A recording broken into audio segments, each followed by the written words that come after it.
எங்களுடைய நிலைப்பாடு நீட், அதாவது நேஷனல் எலிஜிபிலிட்டி என்ட்ரன்ஸ் டெஸ்ட், தேசிய தகுதி நுழைவுத் தேர்வு, அது நம்முடைய தமிழகத்தின் மக்களுக்கு, குழந்தைகளுக்கு, மாணவர்களுக்கு ஒரு ஊக்கத்தையும் எதிர்காலத்திலும் சிறப்பாக்கும் என்ற நம்பிக்கை எங்களுக்கு இருக்கின்றது.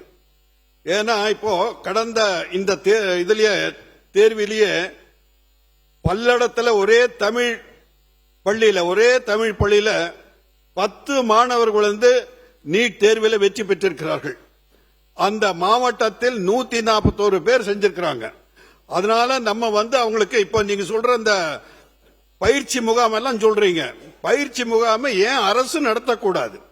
பயிற்சி முகாமை அந்த இடத்துல இந்த திருப்பூர்ல எல்லாம் பயிற்சி முகாம் எல்லாம் அரசு நடத்தி அவர்களெல்லாம் அந்த குழந்தைகள் எல்லாம் ஊக்கப்படுத்தி இந்த மாதிரி அவங்களெல்லாம் வெற்றி பெற செய்திருக்கிறார்கள். இன்று எல்லா மாநிலங்களும் அகில நமது பாரதத்தில் எல்லா மாநிலங்களும் எல்லோரும் அதை வெற்றியாக வரும்பொழுது நமது மாணவர்களை பற்றி நாம் ஏன் ஒரு தாழ்வு மனப்பானையாக நாம் நினைக்க வேண்டும்? அவர்களையும் ஊக்கப்படுத்தி அவர்களும் நீட், ஏன்னா நம்ம குழந்தைகள் அறிவுஜீவிகள், தமிழக மாணவர்கள் எல்லாம் ரொம்ப ஒன்னும் கம்மி இல்லை, அவங்களும் சிறப்பாக செய்யக்கூடியவர்கள். ஆகவே அவர்களுக்கு ஒரு தரமான நல்ல கல்வியை கொடுத்து அவர்களுக்கும் இந்த பயிற்சி மையங்கள் எல்லாம், ஏன்னா தனியார் மருத்துவ கல்லூரிகள் எல்லாம் பணம் பண்றுகின்ற ஒரு தொழிலாக இதை பயன்படுத்தி விடக்கூடாது. ஆகவே பணம் படைத்தவர்கள் எல்லாம் அந்த MBBS எல்லாம் போய் சேர்ந்துட முடியும். பணம் இல்லாதவர்கள், ஏழை குழந்தைகள் எங்க போவாங்க?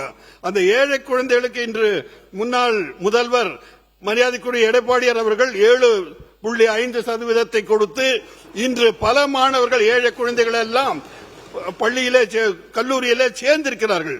இது மாதிரி ஒரு புதிய திட்டத்தை, நமது மாணவர்களுக்கு உபயோகமான திட்டத்தை, அவர்களை உற்சாகப்படுத்துகின்ற திட்டத்தை என்ன என்று நீங்கள் சிந்தித்து அந்த முறையிலே நீங்கள் செய்தால் நல்லது என்ற எண்ணத்தை தெரிவித்து, இது எங்களுக்கு உடன்படாது என்றதனால் இதை நான் இந்த வாக்களிப்பில் கலந்து கொள்ளாமல் வெளிநடப்பு நடத்துகின்றேன்.